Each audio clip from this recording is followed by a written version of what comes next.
Menarik pagi ini. UMNO dakwa hanya undi tak percaya, peluang PN jatuhkan kerajaan. Teresa Kok cadang MCA keluar dari Barisan Nasional. Peguam cadang ujian gelanggang perlu dijadikan pilihan utama, tentukan ketua kerajaan. Pegawai SPRM dakwa Najib tidak maklum kepada Kabinet bon $3.5 bilion.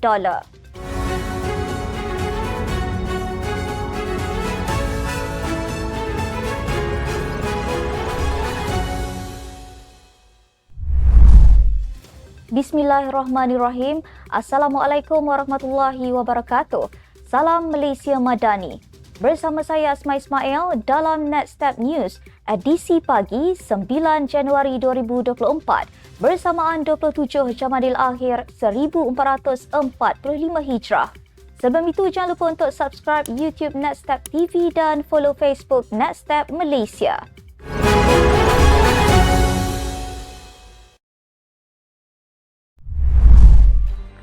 Proses pelantikan pengerusi dan ahli Lembaga Pengarah Badan Berkanun Persekutuan BBP akan diperkukuhkan lagi berdasarkan kriteria yang telus serta wajib melalui proses penilaian wajar menerusi semakan keutuhan beberapa badan penguatkuasa negara. Menerusi kenyataan dikeluarkan Pejabat Perdana Menteri PMO memaklumkan ia termasuk semakan oleh Suruhanjaya Pencegahan Rasuah Malaysia SPRM, Jabatan Insolvensi dan Tapisan Polis. Perkara itu antara garis panduan baharu yang dipersetujui dalam mesyuarat Jawatan Kuasa Khas Kabinet Tata Kelola Nasional JKKTN bagi menggantikan Surat Pekeliling Am bilangan 3 tahun 1998. Garis panduan berkenaan menyaksikan pembaharuan berhubung pengukuhan tata kelola serta menekankan pembangunan kapasiti ahli Lembaga Pengarah BBP. Antara lain, ia memperkukuh pengesanan, kawal selia dan tata kelola BBP melalui sistem badan berkanun bagi tujuan pelaporan berkala kepada Perdana Menteri. Pengerusi Pertubuhan Gabungan Pesuruhjaya Sumpah Malaysia (PESUMA) Yusrizal Zainul Abidin mendakwa pertubuhan itu bercadang membuat laporan polis berhubung video YouTube bertajuk MB Kedah Sasau Langkah Dubai Gagal. Katanya, terdapat unsur dalam video yang dimuat naik oleh pemilik akaun kucing tanah itu yang boleh menjejaskan kredibiliti Pesuruhjaya Sumpah Malaysia.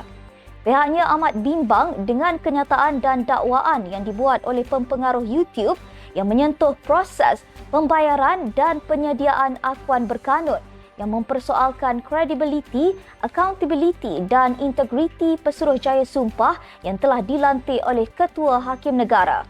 Video itu menunjukkan pempengaruh berkenaan membuat dakwaan bahawa dengan RM5 sahaja, seseorang individu boleh mendapatkan cop Pesuruhjaya Sumpah dan SD bernilai RM5 boleh digunakan untuk menukar kerajaan.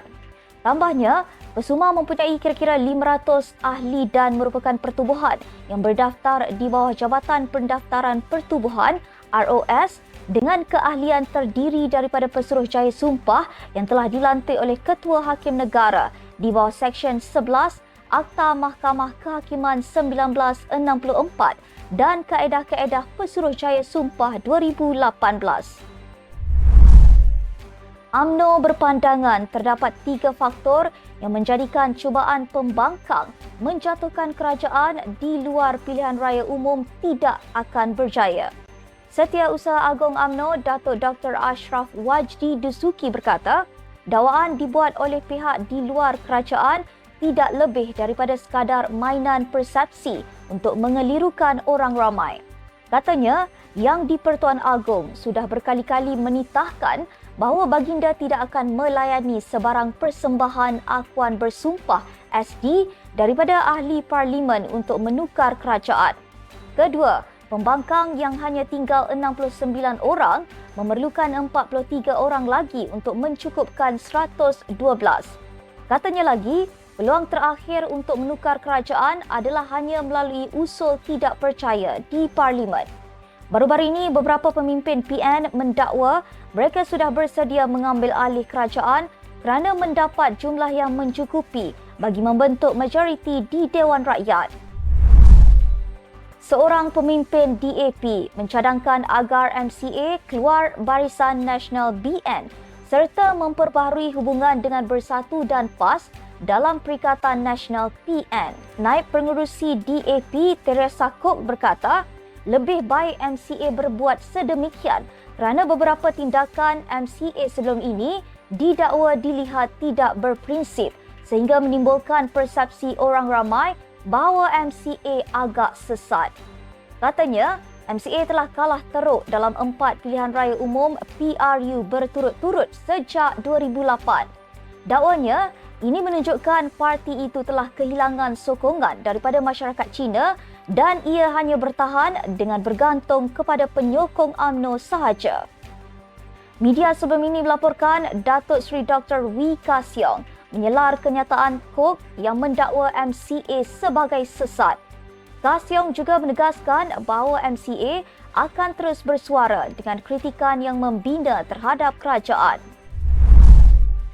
Suruhanjaya Pencegahan Rasuah Malaysia SPRM digesa sekumpulan aktivis pro-PN menyiasat 9 individu terkemuka yang dinamakan dalam kertas Pandora sebagai pemilik pelbagai amanah atau syarikat luar pesisir. Menurut Timbalan Pengerusi Gerakan Menuntut Malaysia Bersih GMMB, Syarul Emma Rena Abu Samah atau lebih dikenali sebagai Ratu Naga, persoalan mengenai pendakwaan terpilih timbul susulan siasatan SPRM terbaru melibatkan bekas Menteri Keuangan Tun Daim Zainuddin. Beliau mempersoalkan mengapa siasatan dijalankan secara selektif terhadap Tun Daim sahaja, memandangkan adalah diketahui umum bahawa Perdana Menteri Datuk Seri Anwar Ibrahim menganggap Tun Daim sebagai musuh politiknya dan sering mengeluarkan kenyataan mengkritik beliau. Syarul Emma turut memetik kenyataan SPRM pada 30 Disember tahun lepas menyatakan ia telah mula menyiasat Daim pada Februari berdasarkan maklumat daripada kertas Pandora. Kertas Pandora merupakan dokumen tanpa nama melibatkan 2.94 terabyte fail keuangan sulit yang diperoleh Konsortium Wartawan Penyiasatan Antarabangsa ICIJ. Dua peguam mendakwa ujian gelanggang perlu dijadikan pilihan utama menentukan sama ada ketua kerajaan masih mendapat kepercayaan majoriti ahli dewan. Jelas mereka, akuan berkanun SD, wakil rakyat boleh juga digunakan menilai tahap sokongan kepada Perdana Menteri, Menteri Besar atau Ketua Menteri susulan keputusan Mahkamah Persekutuan pada 2010. Menurut Peguam Bastian Pius Van Dargon, mengikut undang-undang yang di-Pertuan Agong, bebas bergantung kepada SD bagi menentukan sama ada Perdana Menteri masih mendapat kepercayaan majoriti Dewan Rakyat. Van Dargon berkata, susulan pilihan raya, Agong berdepan kesulitan menentukan isu berkenaan terutama jika tiada parti politik atau gabungan memperoleh majoriti jelas. Walaupun demikian, Edmund Bond berkata, undi di Dewan Rakyat kekal menjadi pilihan utama. Katanya, adalah terbaik untuk kembali ke Dewan di mana undi akan secara jelas memaparkan sokongan terhadap Perdana Menteri masih menikmati jumlah sokongan. Mahkamah Tinggi diberitahu bekas Perdana Menteri Najib Razak tidak memaklumkan Kabinet mengenai terbitan bond $3.5 bilion bagi pengambil alihan Tanjung Energy Holding Sendiang Berhad dan Genting Sanyen Sendiang Berhad oleh One Malaysia Development Berhad 1MDB. Menurut Penguasa Kanan Suruhanjaya Pencegahan Rasuah Malaysia, Nur Aida Arifin, Kementerian Keuangan tiada pengetahuan mengenai terbitan dua bond masing-masing berjumlah $1.75 bilion sedangkan obligasi pinjaman syarikat Kementerian Keuangan diperbadankan akan memberi implikasi kepada keuangan negara. Katanya, dua resolusi dengan tanda tangan Najib dilampirkan. Pada resolusi ahli lembaga pengarah DCR yang perlu ditandatangani oleh semua ahli lembaga pengarah BOD menunjukkan bahawa keputusan muktamad sudah dibuat dan BOD hanya perlu menurut mandat itu. Nur Aida berkata demikian ketika membacakan pernyataan saksi setebal 95 muka surat pada perbicaraan kes rasuah dan pengubahan wang haram 2.3 bilion ringgit dana milik 1MDB yang dihadapi Najib. Najib berdepan 4 pertuduhan iaitu menggunakan kedudukan beliau untuk memperoleh suapan berjumlah 2.3 bilion ringgit dana 1MDB dan 21 pertuduhan pengubahan wang haram melibatkan jumlah yang sama.